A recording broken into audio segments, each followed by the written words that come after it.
Assalamu alaikum wa rahmatullahi wa barakatuhu. This is me, Inayat Afridi, and I am Director of LEEDS Academy of English Language and Information Technology, Peshawar. دا زما د انګلیش د فاونډیشن کورس دویم لیکچر دی. په اول لیکچر کې ما په لیټر باندې ډسکشن کړو، خو خیر چونکې دا دویم لیکچر دی نو د فرست لیکچر یو څو پوینټس دي هغه زه به تاسو سره شیر کوم. انګلیش کې زما اول لیکچر چې و هغه په لیټر باندې و، کوم ته مونږ خط وایو. نو دا مونږ داسې ډیفاین کوو چې لیټر چې دی دا مونږ سره یو ریټن سیمبل وي، یو لیکلی علامت وي، او دا مونږ سره د سپیچ یو ساوند आवाज چې دی هغه ریپرزینټ کوي. بیا هغې کې تاسو سره ما یو پوینټ دا شیر کړی و چې لیټرز چې دي که نه دا زمونږ الفابیټس جوړوي، کم A B C D and X Y Z.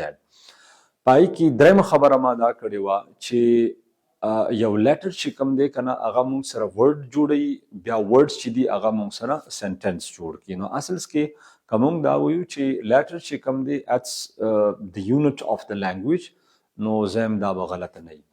بیا هغې نه بعد تاسو ته ما دا هم ووایو چې د الفابیټس کې کوم لیټرز دي د دې کلاسیفیکیشن چې دی هغه بیا په دوه ګروپس کې شوی دی. ون از د کانسوننټس and second چې کوم دی واولز.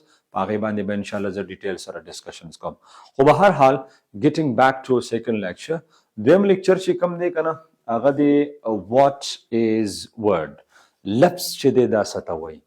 نو په دې لیکچر کې به زه فرست ډیفینیشن نه کوم، زه به د WORD د دې په پروننسیشنز باندې، هغې نه بعد به زه د دې ډیفینیشن کوم، او تھرډ چې کوم دی بیا به زه تاسو ته یو څو د هغې اگزامپلز درکوم چې ستاسو کانسپټس په ورډ باندې کلیر شي. خدینه بعد د دې پروننسیشن باندې به مونږ لږ فوکس کوو. نو که تاسو دلته وګورئ پروننسیشن، اصلس کې پروننسیشن دې ته ویلی شي چې تاسو یو ورډ څنګه وایئ، how you speak a word out. کوم ته مونږ انګلیش کې لون دی ګران لفظ دی، that is the articulate، how to articulate a words، how you speak that word clearly. دې ته مونږ پروننسیشن مونږ ورته وایو. نو WORD it is pronounced as word. clear؟ دینه بعد که تاسو وګورئ تاسو ته ما د دې ورډ ډیفینیشن لیکلی دی. نو ډیفینیشن زه تاسو ته لږ ریډ کوم. A speech sound that communicates a meaning is called word. نو لفظ په حقیقت کې مونږ سره دا یو سپیچ ساوند دی، خو دا به مونږ سره مینینګ کنوی کوي. لکه اکثر بعضې خلک وایي چې لیټرز خپل کې کمباین شي او دا ورډز جوړ کړي، خو دې کې خبره دا دی ټیک شو بعضې ورډز هغه خپل کې مونږ کمباین کو، ګروپ ته جوړ کو، هغه یو ګروپ جوړ کړي خو هغه مینینګ نه کنوی کوي، نو هغې ته ورډ نشي ویلی.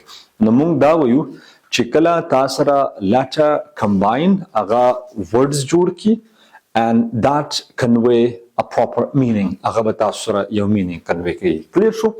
سیکنډ امپورټنٹ پوینټ ما چې دلته لیکلی دی دې کې ما دا لیکلی دي a word is the smallest independent unit of language that is meaning. لفظ اصلس کې د یو لینګویج چې دی که نه دا انډیپینډنٹ یونټ دی. انډیپینډنٹ یونټ مطلب دا دی چې ورډ په خپل اندې یو معنی چې دا هغه کنوی کوي. کلیر شو که نه؟ نو دې ته مونږ ورډ ویلی شو. اوس تا ته به ډیفینیشنز یا ته یو سټیټمنټ ورکې، دا به تا ته هله کلیر کیږي when you get on some examples، چې ته د دې ایگزامپلز ورکې.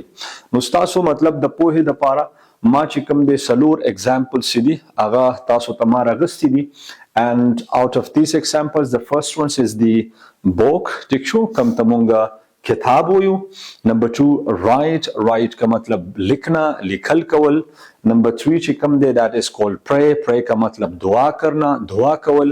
او څلورم لفظ کوم دی that is the sound، کوم ته مونږ आवाज ویو. کلیر شو که نه؟ نو که تاسو دا ایگزامپلز کې وګورئ اصلس کې دې کوم لیټرز خپل کې کمباین شوي دي، یو ګروپ یې جوړ کړی دی، خو هغه ګروپ چې کوم دی هغه یو پراپر مینینګ معنی کنوی کوي.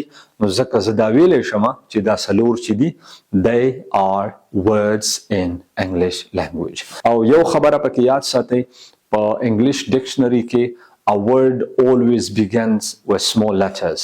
ډکشنري کې اکثر words چې کوم دي هغه مونږ سره د small letters نه سٹارټ کیږي. why، ولې، څه وجه ده، انشاءالله بیا به په نیکسټ لیکچر کې زه ډیټیل سره انشاءالله هغې باندې ډسکشنز کوم. زه امید کوم چې زمونږ د انګلیش د فاونډیشن دا دویم لیکچر چې دی دا به تاسو زده کړئ، تاسو په پوه شوي. به هر حال چاته هم څه مسله وي په فرست لیکچر کې او په سیکنډ لیکچر کې انشاءالله زموږ دا سیریز به رواني سمپل په پښتو کې. نو تاسو کمنټ سیکشنز کې خپل کمنټس تاسو ته ډراپ کولی شئ ان اکورډینګلی انشاءالله زه بیا تاسو ته ریسپانس درکوم. کلیر شو؟ نو انګلیش آسان دی، دا اسې خلکو ته یو بم جوړ کړی دی او اسانه سره زده کیږي، بس لږ کانسنټریشن غواړي، لږ ګایډنس غواړي او لږ پیشنس او جذبه غواړي. نو ځکه دا زما یو میشن دی، تاسو ته ما وویل چې ما بالکل د لیټر نه د خط نه سٹارټ کړی و. انشاءالله ورډ دینه بعد به که خیر مونږ بیا په فونیټک سمبلز باندې کار کوو، بیا به انشاءالله مونږ په سنټنس باندې، په جملې باندې، د جملې ټایپس وغیره وغیره. او زمونږ دا سفر چې کوم دی په انګلیش لینګویج کې دا به انشاءالله ډیر سموتلی روان وي. کلیر شو؟ میشن زمونږ همغه دی، خیبر پښتونخوا کې هغه فیملیز، هغه سټوډنټس د چا چې وس نه they want to join academy خو because of financial reasons هغه نشي زده کولی. نو انشاءالله you become part of this mission. نو انشاءالله تاسو انګلیش باندې به مونږ انشاءالله کار کوو and that will be free of cost. Thank you so much and زمونږ چې کوم چینل دی د Inayat Dialogue سبسکرایب کړئ او زمونږ چې کوم ویډیوز وي هغه تاسو شیر کوئ. Once again thank you so much for watching and good luck.